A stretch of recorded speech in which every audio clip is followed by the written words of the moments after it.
Ladies and gentlemen, please welcome to the keynote stage distinguished Vice President, Gartner Research and Advisory, and Conference Co-Chair, David Cappuccio.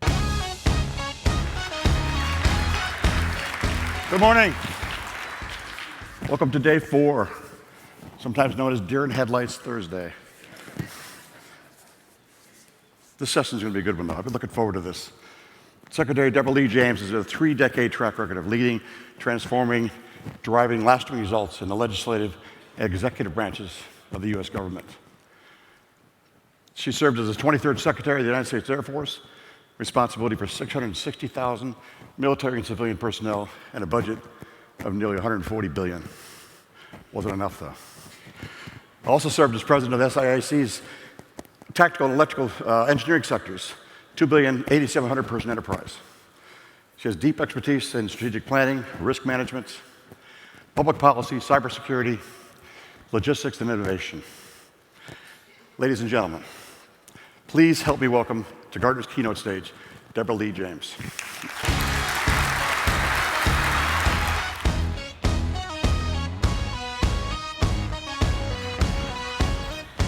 Wow, good morning, everybody. And thank you so much, Dave, for that very nice introduction. Thank you really to Gartner for putting together this terrific conference. And most of all, thanks to all of you turning out day 4, 8:15 in the morning. I am impressed, and in Las Vegas, Nevada, no less. I hope this has been a great conference. What do you think? Do we give it the thumbs up so far? Okay, well, I'm taking a leap of faith. Unlike you, I haven't been here throughout, but I have looked over extensively the agenda, the speakers that you've had, the topics that you have covered, and it just seems to me like it's been a wow of a conference. And you have really, it strikes me that you have covered the waterfront. And I would suggest to you it's a doggone good thing that you have covered that waterfront of all of the hot topics, because later today, or perhaps tomorrow, or maybe if some of you are even going to take the weekend, you will be going home to your respective teams over the next several days.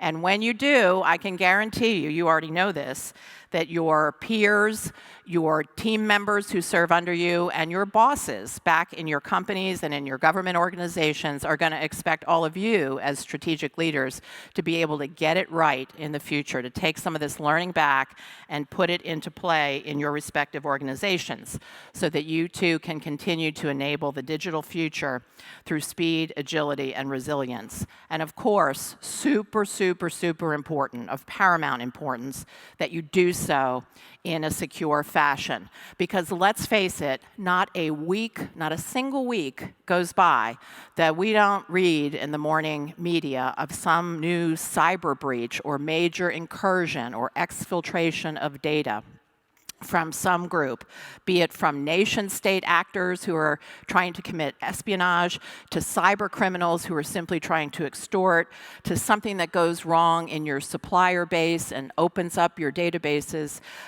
to dangerous infiltrations, or just sloppy cyber hygiene within your own employee base. So clearly, you've got to be doing everything possible to make sure that you're not the next Marriott Corporation or the next National Republican Congressional Committee. And I bring those two up simply because those are the two that have been in the news most recently. Obviously, none of you wants to be next. Now, you've had a variety of different types of presenters and speakers, and I too am probably a little bit different from everybody else that you've heard from. So I'm here with you this morning, not because I am a deep IT technical professional or a technical cyber expert. No, quite to the contrary. I'm here as someone who rather has been a senior leader, as you heard, in both business as well as in the government. Today, I serve on a variety of public company boards as well as private company boards. So in each of these roles, I have either led in some cases or at a minimum been exposed to substantial, major really, digital transformations. And I've also had at least what I consider to be somewhat of a scary front row seat at a happening in which it could have happened. Luckily it didn't, but a lesson learned on what could happen when a digital transformation strategy is not properly synced up with a security strategy. And I will come back to that example in just a few minutes. I also come before you today, and I'll just admit it up front. I think I'm like many, many Americans who are not deep technical experts the way all of you are. Many of us still feel rather dizzy with the pace of change in technology these days, and I certainly feel that way when I step back and think about the pace of change in my lifetime. So, quick story, let's just go back 50 years. When I'm a child, I remember vividly sitting in the living room with my mother in front of that fantastic single black and white TV, the only one that we owned back in those days. Yes, it was black and white, but we had those really terrific, rabbit ears that gave maximum reception in those days. And the year was 1969, and of course, I'm remembering vividly Neil Armstrong arriving to the moon, the moon landing. He took that one small step for man and that giant leap for mankind. And my mother and I just remember thinking, she in particular said these words, it's a miracle. It is a miracle, she didn't say of technology, computing power, that sort of thing, but it did feel like a miracle of technology to us in those days. That was, of course, 50 years ago. Flash forward. A few months ago, I was out shopping for a new washing machine for our clothes, and I bought a brand new 2018 model, and I was kind of excited about it. Got it home, it's been working great, but would you believe, you've been seeing these interesting factoids go through as we were getting together here this morning. Here's an interesting factoid about washing machines that I read just the other week, and that is that the new 2018 models of smart washing machines have more computing power in them than the Apollo 11 space capsule had 50 years ago, which powered Neil Armstrong to the moon. So to me, that is just unbelievable, and what a difference 50 years makes.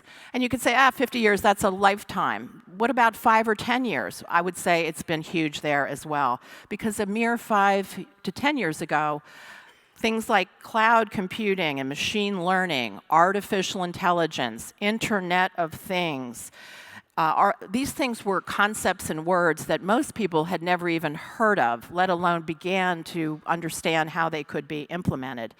And yet today, I don't have to tell you, all of these approaches really are transforming and revolutionizing the way that we do business, in some cases the way that we lead our lives. And for somebody like me, who's dedicated my career both in business and government to national security issues, God forbid, these are in some ways transforming the ways in which we may conduct future warfare.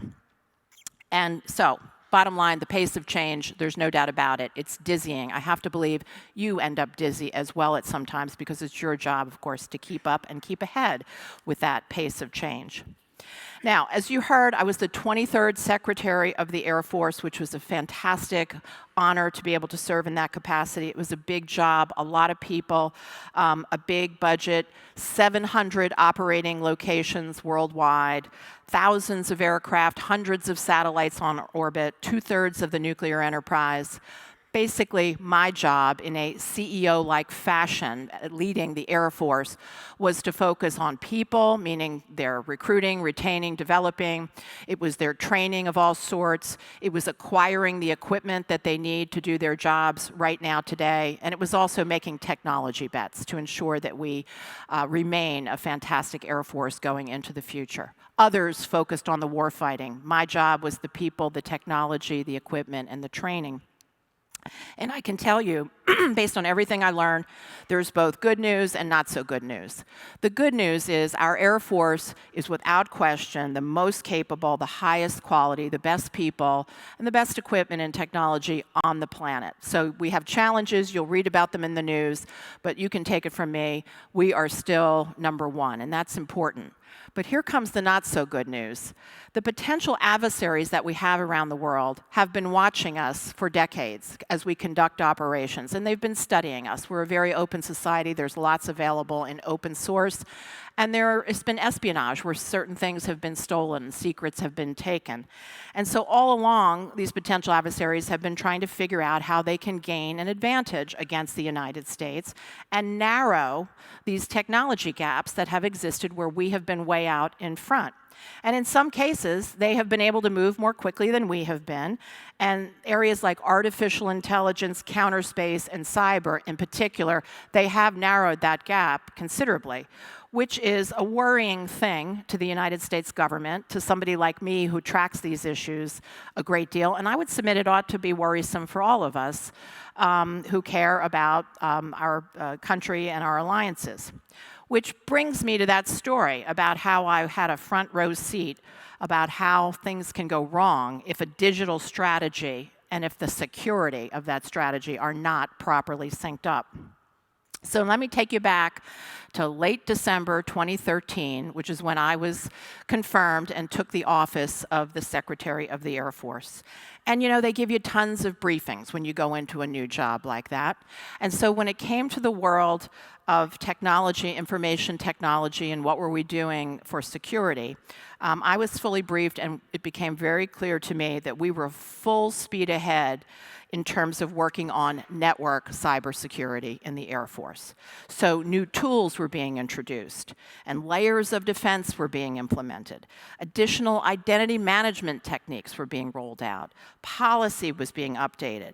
It was clear people were working it hard. We were putting time and money against all of these efforts. So that all seemed pretty good to me.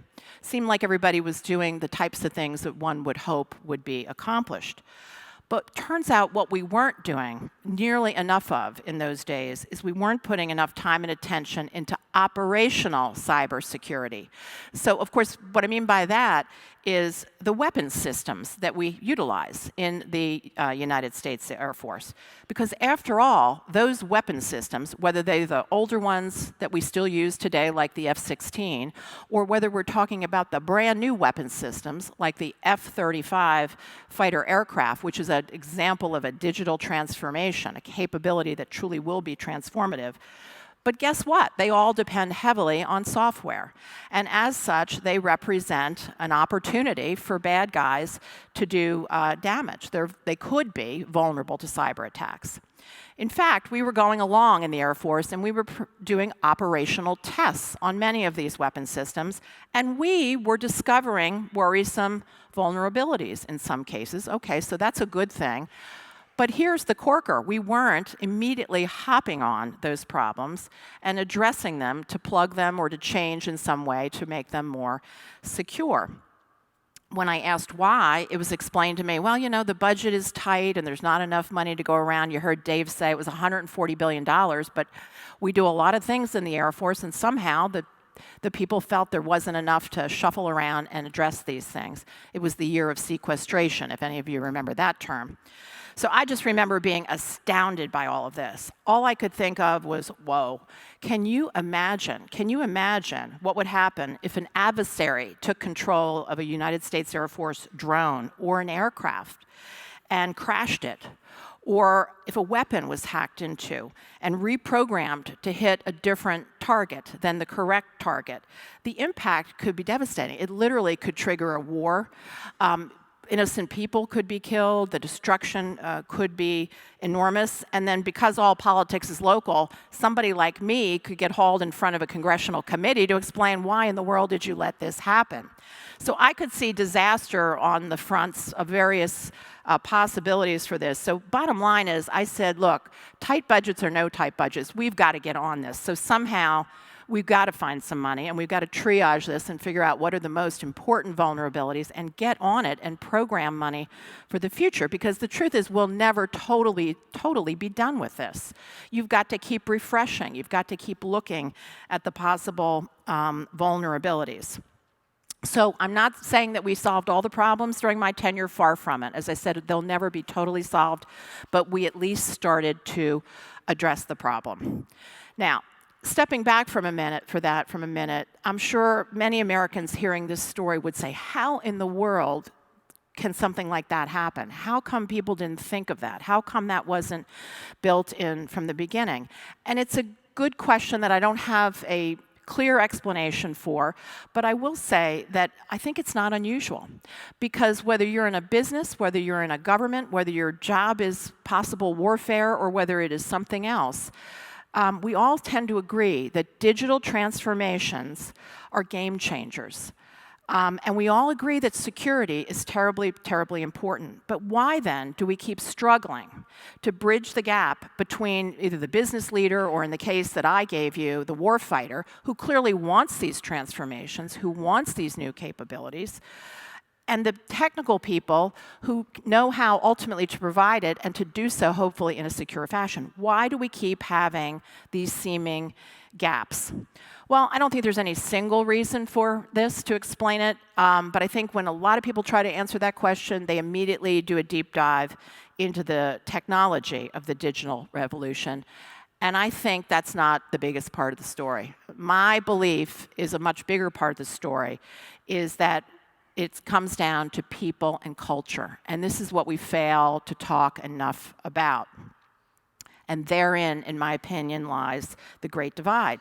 Because technology alone can't bridge the gap between two different types of people, the business leader and the technology leader, each of which grew up differently, they speak different languages, and they frequently don't understand enough of what the other is talking about. Now, some of you might remember back in the 90s, there was a really popular book. I certainly read it. It was a relationship counselor named Jonathan Gray wrote a book called Men Are From Mars and Women Are From Venus. And this was an attempt to describe why men and women frequently don't understand or hear one another the same way. Men are from Mars, women are from Venus. I think it's a decent analogy to say that sometimes technology leaders and business leaders, one is from Mars and the other is from Venus, because they talk past one another and they don't sufficiently understand the business areas of the respective groups. So think about it. Most IT professionals in the corporate world clearly have solid technical backgrounds, but many have little or no exposure to business and management training. Security IT professionals tend to be laser focused on what? On compliance. Is that not the number one thing? And that's understandable, because if you fail to deliver in this area, you might as well put your business out of business. And when it comes to risk, security professionals, you're either at risk or you're not. You're either patched or you're not patched. It tends to be a black and white discussion. Business leaders, on the other hand, grew up in a much different kind of culture and environment. They may or may not have technical acumen. By the way, many do, but I will tell you, not everybody does, and certainly not kind of the older baby boomer generation crowd. Some don't have enough technical acumen. But what they do have is they have a very solid grounding in business principles, balance sheets, strategy, things like the revenue, profit, cash management. These are the talking points of business. They don't live, by the way, in black or white worlds. They live in a world of gray. So risk is out there constantly. It's to be understood, it's to be managed, it's to be mitigated. That's exactly the way the US military is as well. They know that their organizations have to be compliant, right, from a business compliance standpoint. Laws and regulations are important. They get that. But you know what? Truth be told, they frequently view the steps that need to be taken to become compliant. I'll call them sort of necessary nuisances, right? It's like, got to do this now. Worse yet, business leaders may become frustrated. I think frequently do become frustrated with IT and security professionals because sometimes they perceive them as slowing them down and putting them off target from approaches that they otherwise may want to take. I have heard on more than one occasion in my personal background, IT departments referred to as the department of no, because when you want to do something, somebody will say, no, don't do it. The risk is too high. And then there's the issue of language.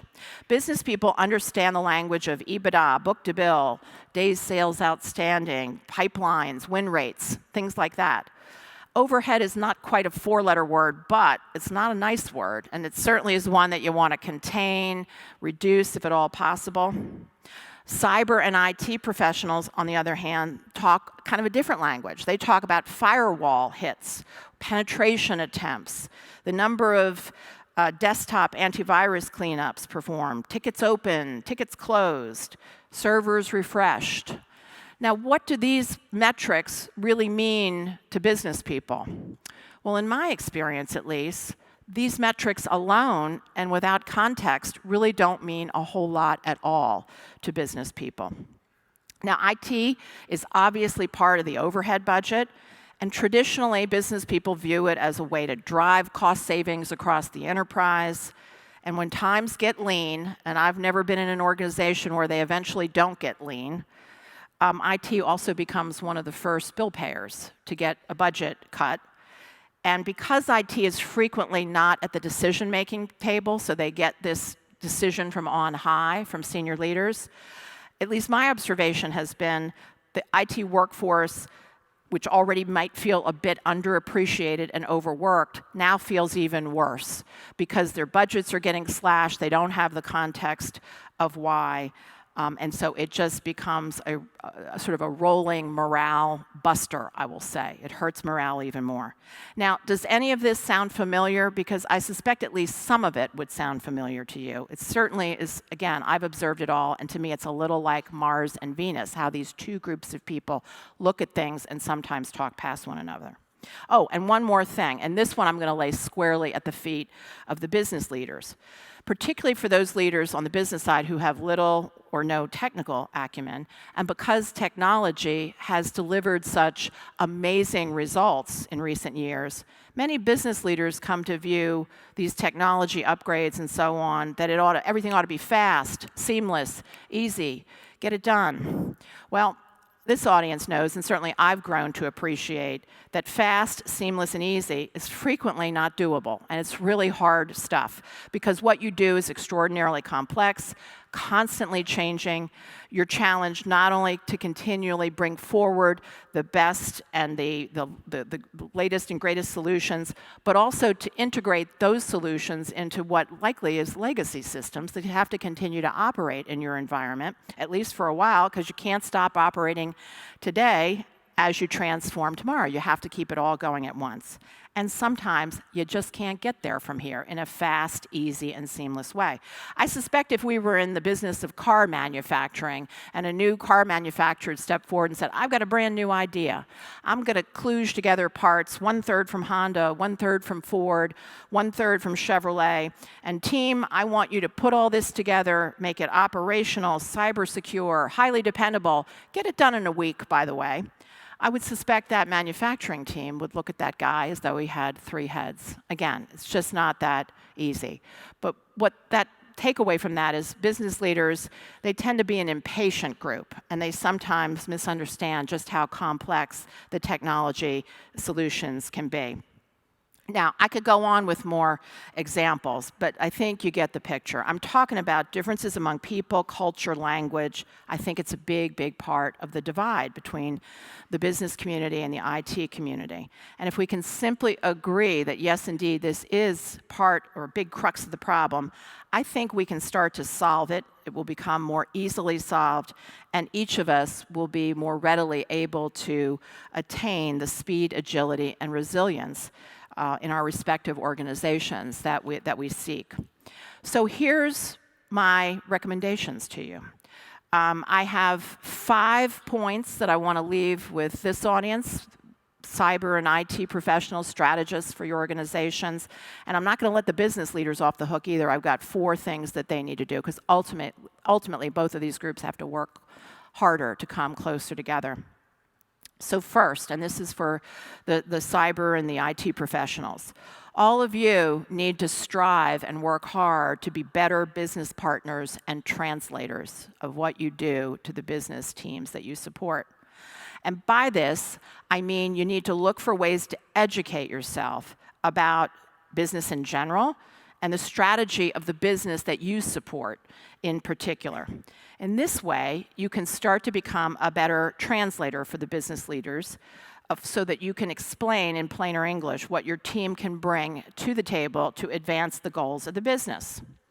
The goal is you want to be, in fact, and also in perception, a business partner who happens to be an IT and cyber professional rather than an IT or cyber professional who could be perceived as slowing down the business. That's the goal. That's where all of you want to ultimately be. You might consider asking to take a short course in business or sit in on some of the strategy sessions within your businesses to help you come up to speed on this. And I would say to you, approach this first one, which is terribly important, but approach it with patience, because this won't happen for you overnight. And when you ask to attend some of these things, the first answer may be no. But hang in there and keep trying, because becoming that business partner and translator is essential. The translator part reminds me of another story from the Air Force I just want to share with you. So I remember, first year in, and I remember attending a briefing in the Chief of Staff's office about data consolidation, or the consolidation of data centers in the Air Force. And the chief himself was a fighter pilot, surrounded by other fighter pilots who were in these senior positions. And I basically understood, what data centers were all about from my time at SAIC and the importance of consolidation, both for reducing the threat footprint, reducing costs, et cetera. But this briefing wasn't going so well. It was going not so well because of the jargony talk that the briefer was giving in front of this group of fighter pilots. And literally, I looked over, and some of their eyes were sort of rolling back in their heads. The briefer was basically not translating well enough. But then somehow there was a breakthrough. I didn't suggest it, but this person kind of got with the program. He got creative, and he became a more effective translator. And here's what he said. He said, "Chief," we were sitting in the chief's office, "Chief, imagine that we use this rather large and spacious office of yours. Rather than to be your office, let's say we repurposed it, and we turned this office into a requirement to chill," he said, "a 6-pack of beer." And I thought, oh, brother, where is this going? We could spend the money, he said, to move you and your furniture and all of that to another location. We could put the 6-pack in the middle of the room. Then we'd have to drive the temperature down farther to keep the room chilled at 38 degrees. And you know what? I'm sure that 6-pack would be nice and cool, and we would all enjoy drinking it. But then you'd have to ask yourself, is that the best use of this office space? And is that the best application of our energy resources? Because, it's going to take even more money to chill this room. And is there an easier and cheaper way to do it? And then he really brought it home. He said, and by the way, Chief, you're well aware that jet fuel expenditures are the #1 energy expenditure in the Air Force. And we spend hundreds of millions of dollars on that. Well, the #2 energy expenditure that we have in the Air Force is to keep our many, many IT locations cooled. And so if we were to consolidate data centers, we could save hundreds of millions of dollars in energy costs per year. Well, you know what? Everybody snapped up, and that did it. Because apparently, fighter pilots understand jet fuel and beer, okay? Probably in that order, maybe reverse, but they got that analogy. And after that, over time, about 100 data centers were consolidated. Now, that's a simple example, but the point is he suddenly was able to use analogies and languages and tie it into the savings and so on in a way that his audience could understand. Okay, my second point for cyber and IT professionals is avoid being, in fact or in perception, the department of no. So stated differently, when a business leader seeks your opinion about an IT solution and you have concerns about it from, let's say, a cyber perspective, avoid the word no. Instead, try this. Instead, say, yes, however, or yes, but. And then after the however or the but, do your best to insert a clear English explanation of the risk profile, so there comes your concerns, so that the business leader understands the possible downside business impacts. And then you need to try to assign a fair probability to describe the likelihood that the bad things that you're worried about might actually happen to the business. Because remember, business people see these things in shades of gray.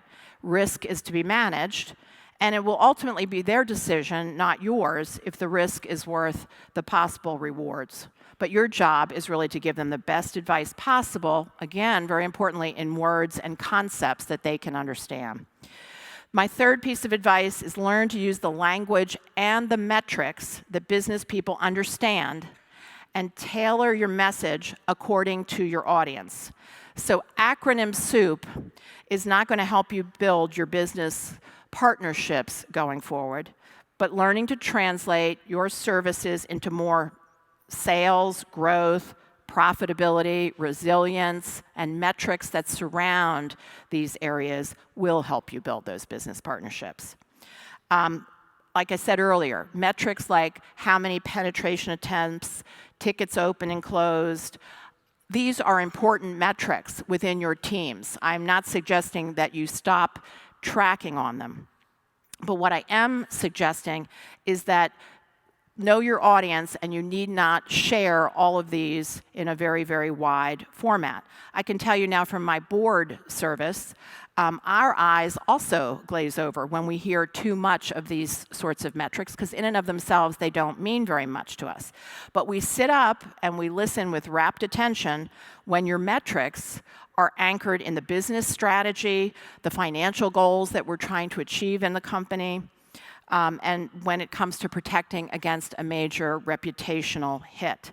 And by the way, I would be shocked if there was any board, let alone any public board these days, that wasn't, at least once a year really doing a deep dive with the CISO and/or the CIO of the company to explore some of these questions. So again, bottom line advice on this one, know the audience, tailor the metrics that you report, and use language which is understandable and anchored in the business principles. And also try to focus on things that you, within your departments, have mostly control over. By the way, one bonus point on this one being learning the language of business, it can have another benefit for you, because when you seek important upgrades within the IT infrastructure, if you present it in such a way that the bill is large and it's all got to be paid in 1 year, you may price yourselves out of the market and you may not make it into the annual operating plan. But by learning more about the techniques of business, things like depreciation and amortization, your new project just may be more affordable if you can present it that way. So there's another bonus point of learning that language. Fourth, focus on face-to-face interactions with business leaders as much as possible. Because really, when you get to know it, you need to get to know them as people. And they need to understand you and get to know you as people as well. People who can bring something to the table to help them. And then if you do, conversations will flow in a much more easier fashion. Then you can begin to discuss how your efforts and your cyber approaches are directly helping the company grow profitably and transforming itself in the marketplace, as well as protecting the reputation of the company. So face-to-face is essential. Email alone will not cut it. Fifth and final for cyber and IT professionals, if you do not regularly have a seat, I will say, at the decision-making table, and I suspect many of you do not, speak up and ask for it. Ask for it. The worst that they can tell you is no. The best that they can tell you is yes, come join us.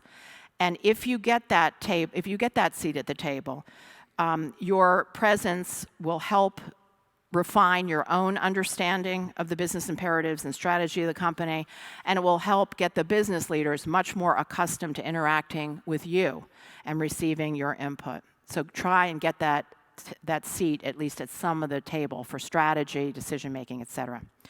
Okay, not to let the business leaders off the hook, I have 4 pieces of advice for them as well. First, if you're a business leader and if you're still thinking about IT and cyber as functions that are solely designed to drive cost savings out of the enterprise and to go with what you absolutely have to do for compliance, I say snap out of it. You're not living in the modern world, because you as business leaders need to work every bit as hard to try to bridge this gap with your technical partners if you're really going to make the digital revolution work for your company.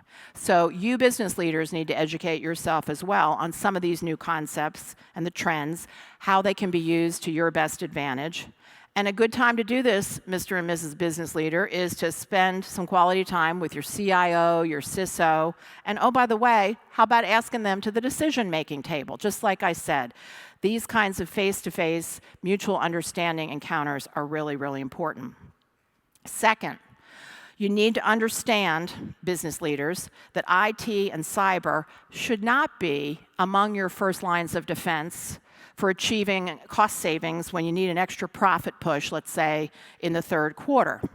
Rather, in this digital age, the IT and cyber budgets probably need to go up year over year, period, if they are to keep pace with innovations and cyber refreshes. So increasingly, business leaders need to get it into their heads. These are must-pay bills. And so get used to it. Just get used to it. This is the new world that we live in. Third, the digital revolution is truly extraordinary. But hey, you business leaders out there, it's not magic. This is not magic. No one can wave a magic wand and make these complex systems work seamlessly overnight. So the more that you educate yourselves and talk to your IT and cyber teams, you'll come to understand this a little bit better, and hopefully that'll make you just a tad bit more patient about these very complex situations. Fourth, business leaders, you need to really believe in your IT and cyber professionals, and that just doesn't mean say it, it means invest in them as well. So I'm thinking here especially about more professional development dollars for IT, which could be used in any number of ways. It could be used for more technical certifications. That's great. But I think equally important is to invest in their knowledge of business and communication skills so that they can be those business partners that you want. Furthermore, I'm a big believer, spot bonuses are fantastic and they make you feel really good maybe for a few weeks or a month. But I also believe an even better investment is to help someone really invest in either their technical career or to help them through other forms of training to become that business partner. That will have a much longer term effect for them as individuals as well as for you and your company's brand. So those are my pieces of advice for both the IT and technical side as well as for the business side. And again, when you really boil it down, the technology is phenomenal, but everything is going to fall apart if we don't do a better job of focusing on people and culture. Those pieces need to fall into place. I really believe it is the crux of the challenge. Much of the challenge, people, culture, but boil it back even further, peel it back even further, it comes down to trust and shared understanding among people. And as we used to say in the military, as the military always says, trust and understanding cannot be surged in an instant. Rather, trust and understanding have to be earned and learned over time. It has to be nurtured. It has to be an ongoing relationship. The U.S. government and the military, over decades, we have long believed in the value, in the strength of having alliances and partnerships around the world. And those alliances and partnerships are cultivated. We train together, we work together, we support one another. And this is essential because when push comes to shove and we really have to operate together in an extremely dangerous and meaningful way, again, cannot be earned, it has to be earned and learned over time. These things cannot be surged in an instant. Our potential adversaries around the world don't necessarily have these alliances and partnerships that we have. And again, we have always considered that to be a strength. It gives the United States an edge. I submit that's exactly what we need to do to bridge the gap between these two worlds of the business leaders and the IT and the cybersecurity professionals. And the sooner that we can all agree that therein lies the divide and the key challenge, the sooner that we'll begin to do a better job of overcoming the hurdles that we face in our respective areas. So in this final day of this wow of a conference, and before you go home in the next day or two, I just want to issue you perhaps one final challenge, and that is when you go home, please take some of this advice, report it to your business leaders so that they kind of understand where you're coming from, and then get busy and don't delay on working to build those important business partnerships. I thank you very, very much for your attention this morning. Thanks for turning out, and please enjoy the rest of the conference, and happy holidays, one and all. Feeling fresh like a zip